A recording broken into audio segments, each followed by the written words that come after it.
کہ آپ خالص ایک اللہ کی عبادت کی دعوت دیتے تھے جس کا ان کے معبودوں پر، ان کے آباء و اجداد پر اور ان کی چودراہٹ پر اثر پڑتا تھا۔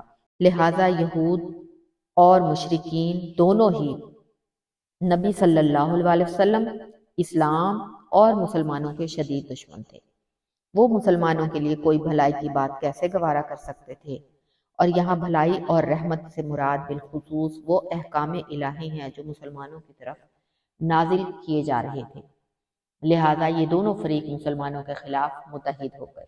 ما ننسخ من آیت او ننسیہا نأتی بخیر منہا او مثلہا، جو بھی آیت ہم منسوخ کرتے ہیں یا اسے بھلا دیتے ہیں، اس سے بہتر یا اس جیسی اور لے آتے ہیں۔ الم تعلم ان اللہ علی کل شیء قدیر، کیا آپ نہیں جانتے کہ اللہ ہر چیز پر قادر ہے؟ یہودی جن جن طریقوں سے لوگوں کو اسلام سے متنفر کرنے کا کردار ادا کر رہے تھے، ان میں سے ایک یہ بھی تھا کہ قرآن کو مشکوک قرار دیا جائے۔ وہ لوگوں سے کہتے کہ اگر قرآن بھی اللہ کی طرف سے نازل ہوا اور تورات بھی اللہ ہی کی طرف سے نازل ہوئی، تو پھر قرآن اور تورات کے احکامات میں اختلاف کیوں ہے؟ دوسرا، اس اعتراض کا پہلو یہ تھا کہ قرآن میں ایک حکم نازل ہوتا ہے، پھر اس کی جگہ کوئی اور حکم آ جاتا ہے، تو کیا اللہ تعالیٰ کو یہ علم نہیں کہ میں پہلے کیا حکم دے چکا ہوں اور اب کیا دے رہا ہوں؟ یہود کے ایسے ہی اعتراضات کا جواب اللہ تعالیٰ نے اس آیت میں دیا اور فرمایا کہ نہ عیب پہلے حکم میں تھا اور نہ دوسرے حکم میں ہے، بلکہ حالات اور موقع کی مناسبت سے جس طرح کے احکامات کی ضرورت ہوتی ہے ویسے ہی دے دیے جاتے ہیں، اور اللہ تعالیٰ مالک الملک ہے، ہر چیز پر قادر ہے، جو چاہے وہ حکم دے سکتا ہے۔ نسخ کا معنی ہے بعد میں آنے والی شرعی حکم کے ساتھ پہلے کسی شرعی حکم کا ختم کر دینا، جیسے پہلے بیت المقدس قبلہ مقرر ہوا اور پھر بیت اللہ کی طرف منہ کرنے کا حکم ہوا، جیسے ہماری شریعت میں پہلی شریعتوں کے بہت سے احکام منسوخ کر دیے گئے۔ اس لیے انہوں نے عیسیٰ علیہ السلام کو جھٹلایا کہ انہوں نے تورات کے بعد احکام کیوں منسوخ کیے۔ قرآن پر بھی انہوں نے یہ اعتراض کیا کہ جب پہلا حکم اللہ کا تھا اور درست تھا تو وہ کیوں منسوخ ہوا؟ الم تعلم ان اللہ لہ ملک السماوات والارض، کیا آپ یہ نہیں جانتے کہ آسمانوں اور زمین کی فرما روائی اللہ ہی کے لیے ہے؟ وما لکم من دون اللہ من ولی ولا نصیر، اور یہ کہ اللہ کے سوا تمہارا کوئی خبر گیری کرنے والا اور مددگار نہیں۔ ام تریدون ان تسألوا رسولکم کما سئل موسیٰ من قبل، یا تم لوگ یہ چاہتے ہو کہ اپنے رسول سے ایسے ہی سوال کے اور مطالبے کرتے جاؤ جیسے اس سے پہلے موسیٰ علیہ السلام سے کیے جا چکے۔ وَمَن يَتَبَدَّلِ الْكُفْرَ بِالْإِيمَانِ فَقَدْ ضَلَّ سَوَاءَ السَّبِيلِ، اور جس شخص نے ایمان کی روش کو کفر کی روش سے بدل دیا، اس نے سیدھے راستے کو گم کر دیا۔ اس آیت میں مسلمانوں کو ایسی چیزوں کے بارے میں کثرت سوال سے منع کیا گیا جو ابھی وجود میں نہیں آئی تھی۔ نیز مسلمانوں کو یعنی صحابہ اکرام کو یہ تنبیہ کی جا رہی ہے کہ تم یہودیوں کی طرح اپنے پیغمبر سے سرکشی کے سوالات مت کیا کرو۔ گستاخانہ سوالات کو اللہ تعالیٰ نے ایمان کے بدلے کفر لے لینا قرار دیا ہے۔ اہل کتاب نے رسول اللہ صلی اللہ علیہ وسلم سے بھی ایسی ہی گستاخی کا رویہ اختیار کیا تھا۔ اسلام سے متنفر کرنے کا دوسرا طریقہ جو یہودیوں نے اختیار کیا تھا، وہ طرح طرح کے سوالات مسلمانوں کے سامنے پیش کرتے اور انہیں کہتے کہ اپنے نبی سے یہ بات بھی پوچھو اور یہ بھی پوچھو۔ اس پر اللہ تعالیٰ نے متنبہ کیا مسلمانوں کو کہ یہود کی تو یہ عادت رہی ہے، انہوں نے موسیٰ علیہ السلام کو مسلسل سوالات اور مطالبے کر کر کے تنگ کر دیا تھا۔ مسلمانوں کو بیجا سوالات کرنے سے منع کیا اور بتایا گیا کہ یہ کافرانہ روش ہے، اور یہ کام ایسے لوگ کرتے ہیں جو اطاعت اور فرما برداری پر آمادہ نہیں ہوتے، لہذا تم ایسے بے مقصد سوالات کرنے سے پرہیز کرو۔ جن باتوں کو اللہ اور اس کے رسول نے نہیں چھیڑا ان میں خام خواہ قرید نہ کرو۔ سیدنا سعد بن ابی وقاص رضی اللہ تعالیٰ عنہ بیان کرتے ہیں کہ رسول اللہ صلی اللہ علیہ وآلہ وسلم نے فرمایا، مسلمانوں میں سے سب سے بڑا مجرم وہ شخص ہے جس نے کسی ایسی چیز کے بارے میں سوال کیا جو حرام نہیں تھی مگر اس کے سوال کرنے کی وجہ سے حرام قرار دے دی گئی۔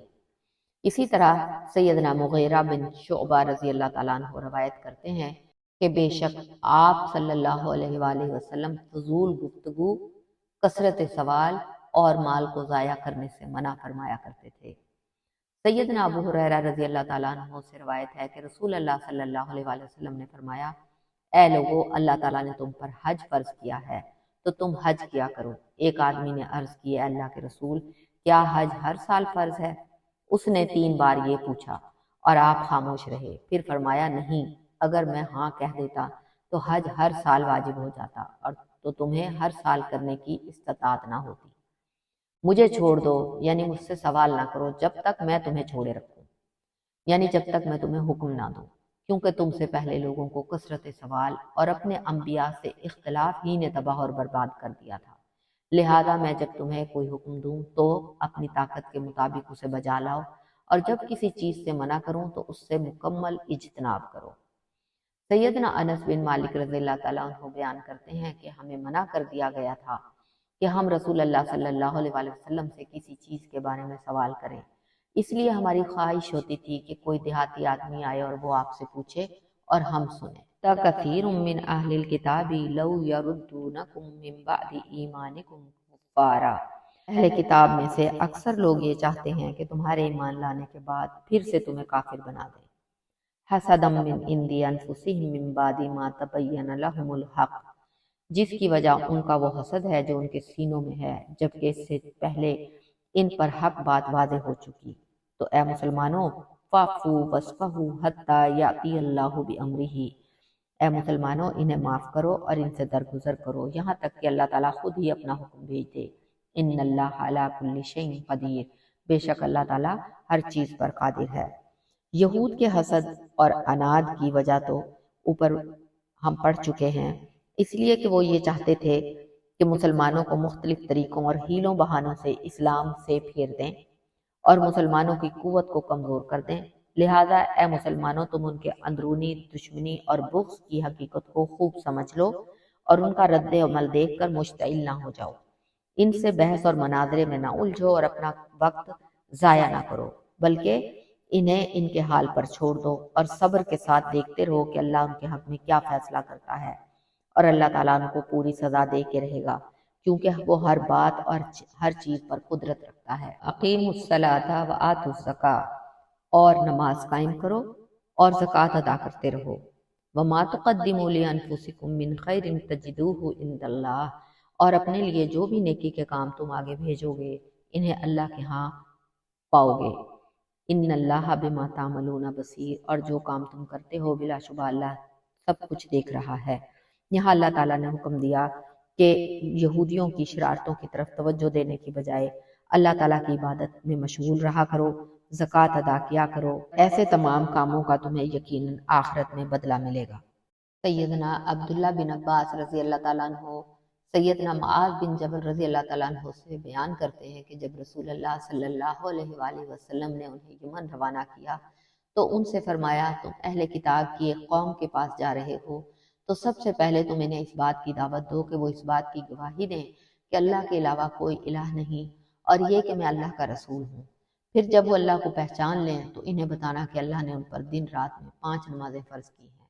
پھر جب وہ اس پر عمل کرنے لگیں تو انہیں بتانا کہ اللہ نے ان پر ان کے مالوں میں زکوٰۃ فرض کی ہے، جو ان کے مالداروں سے لے کر ان کے محتاجوں کو دی جائے گی۔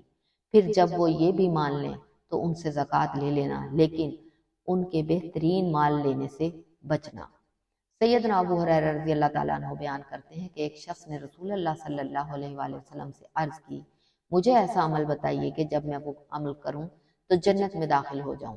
رسول اللہ صلی اللہ علیہ وآلہ وسلم نے فرمایا، اللہ کی عبادت کرو، اس کے ساتھ ذرا سا بھی شرک نہ کرو، فرض نماز قائم کرو، فرض زکوٰۃ ادا کرو اور رمضان کے روزے رکھو۔ وقالوا لن يدخل الجنۃ الا من كان هودا او نصارى، اہل کتاب کہتے ہیں کہ جنت میں صرف وہی شخص داخل ہوگا جو یہودی ہو یا عیسائی ہو۔ تلک امانیہم، یہ ان کی جھوٹی تمنائیں ہیں۔ قل ہاتوا برہانکم ان کنتم صادقین، آپ ان سے کہیے کہ اگر اس دعوے میں سچے ہو تو اس کے لیے کوئی دلیل پیش کرو۔ یہاں اہل کتاب کے اس غرور اور فریب کو بیان کیا گیا ہے کہ جس میں وہ مبتلا تھے کہ صرف انہی کے ملت کے لوگ جنت میں جائیں گے، جیسا کہ سورہ مائدہ میں اللہ تعالیٰ نے بیان فرمایا کہ وہ یہ کہا کرتے تھے، نحن ابناء اللہ و احباؤہ، ہم اللہ کے بیٹے اور اس کے پیارے ہیں۔ اللہ تعالیٰ نے فرمایا کہ یہ محض ان کی آرزویں ہیں جن کے لیے ان کے پاس کوئی دلیل نہیں۔ یہود کے زبانی دعوے اور جھوٹی آرزویں بیکار چیزیں ہیں۔ اللہ تعالیٰ نے ہمیں بتایا چاہے یہود کی ہوں یا نصارہ کی یا مسلمانوں کی یا کسی اور کی، آخرت کی نجات کے لیے اللہ تعالیٰ پر ایمان لانا، اس ایمان کے تقاضوں کے مطابق اعمال صالح کرنا ضروری ہے۔ بلا من اسلم وجہہ للہ، بات دراصل یہ ہے کہ جو شخص بھی اپنے آپ کو اللہ کا فرما بردار بنا دے، وہو محسن، اور وہ ہو بھی نیکوکار، فلہ اجرہ عند ربہ، تو اس کا اجر اس کے رب کے پاس اسے ضرور ملے گا۔ ولا خوف علیہم ولا هم یحزنون، ایسے لوگوں کو نہ کوئی خوف ہوگا اور نہ وہ غمگین ہوں گے۔ اللہ تعالیٰ نے یہود و نصارہ کے دعوے کی 2 بار تردید کی اور فرمایا کہ یہ محض تمہارا دعویٰ ہے کہ صرف تم لوگ ہی جنت میں جاؤ گے۔ جنت میں ہر وہ شخص داخل ہوگا جو توحید پہ ہوگا، اپنے عمل میں مخلص ہوگا اور سنت پر عمل کرتا ہوگا۔ سیدنا ابو سعید خدری رضی اللہ تعالیٰ عنہ کہتے ہیں کہ میں نے آپ صلی اللہ علیہ وآلہ وسلم کو یہ فرماتے سنا ہے کہ جب کوئی شخص اسلام لائے اور ٹھیک طور پر لائے تو اس کی سابقہ تمام برائیاں دور کر دی جاتی ہیں، اور اس کے بعد جو حساب شروع ہوگا وہ یوں ہوگا کہ ہر نیکی کے اوز 10 سے لے کر 700 تک نیکیاں لکھی جائیں گی، اور برائی کے بدلہ ویسے ہی ایک برائی لکھی جائے گی، الا یہ کہ وہ بھی اللہ تعالیٰ معاف کر دے۔ حکیم بن حزام رضی اللہ تعالیٰ عنہ کہتے ہیں کہ میں نے رسول اللہ صلی اللہ علیہ وآلہ وسلم سے پوچھا، یا رسول اللہ، بھلا دیکھیے جو کام میں نے جاہلیت کے زمانے میں کیے تھے، جیسے صدقہ یا غلام آزاد کرنا یا صلہ رحمی وغیرہ، ان کا مجھے ثواب ملے گا؟ آپ نے فرمایا تو اسلام ہی لایا اس شرط پر ہے کہ تیری سابقہ نیکیاں بحال رہیں۔ میں نے کہا یا رسول اللہ کی قسم میں نے جتنے کام جاہلیت میں کیے ہیں ان میں سے کوئی کام نہ چھوڑوں گا، اتنے ہی سب کام اسلام کی حالت میں بھی کرتا رہوں گا۔ عروہ بن زبیر رضی اللہ تعالیٰ عنہ بیان کرتے ہیں کہ حکیم بن حزام رضی اللہ تعالیٰ عنہ نے جاہلیت کے زمانے میں 100 غلام آزاد کیے تھے، 100 اونٹ سواری کے لیے اللہ کی راہ میں دیے تھے، پھر انہوں نے اسلام کی حالت میں بھی 100 غلام آزاد کیے اور 100 اونٹ اللہ کی راہ میں سواری کے لیے دیے۔ الحمدللہ ہمارا آج کا رکوع مکمل ہوا۔ سبحانک اللہم و بحمدک، نشہد ان لا الہ الا انت، نستغفرک و نتوب الیک۔ السلام علیکم ورحمۃ اللہ وبرکاتہ۔